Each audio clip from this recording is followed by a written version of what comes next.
Eis-Prezidente Indonésia Megawati vizita Semitériu Seroja, onde foi homenagem para Militár Indonézia Megawati Timor-Leste durante tempo okupasaun.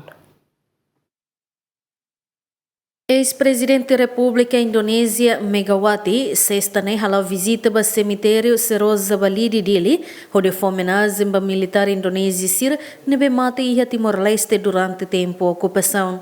Visita Megawati para Semitériu acompanha o chefe Casa Civil Presidência República Enriqueta Maria da Silva, nebe representa Presidente República José Ramos Horta.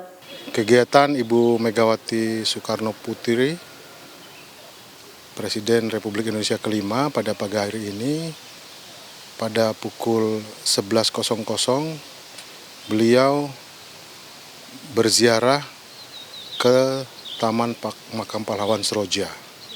Sementara itu juga di tempat yang lain Sekretaris Jenderal PDI Perjuangan mewakili Bu Mega karena Bu Mega kondisi kesehatan tidak memungkinkan berziarah ke Taman Makam Pahlawan Metinaro, sehingga hal ini menunjukkan penghormatan kepada pahlawan kedua belah negara yang sama-sama berkorban untuk mempertaruhkan jiwa raga demi kejayaan kedua negara.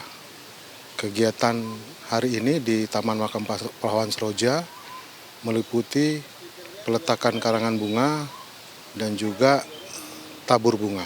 Demikian. Tuir agenda ex-presidente Megawati mo satu vizita Semitériu Heróis da Pátria Metinaro, onde tawai funam ba heróis sira, mas be condição saúde la permite, não é secretário-geral Partai Demokrasi Indonésia Perjuangan, mas que representa Megawati, onde batawai funan iha Metinaro. Fahana yang falikata Presidente República Indonésia pada 5 Megawati, onde a delegação halau visita mai Timor-Leste, quarta lorong walo fulane, onde reforça a amizade no reconciliação entre Timor-Leste no Indonésia, no hatudo compromisso, onde hametin relação diak entre nação rua. Sexta loraik ne ex-Presidente República Megawati, o delegação filau na ba Indonésia. Equipa cobertura GMN.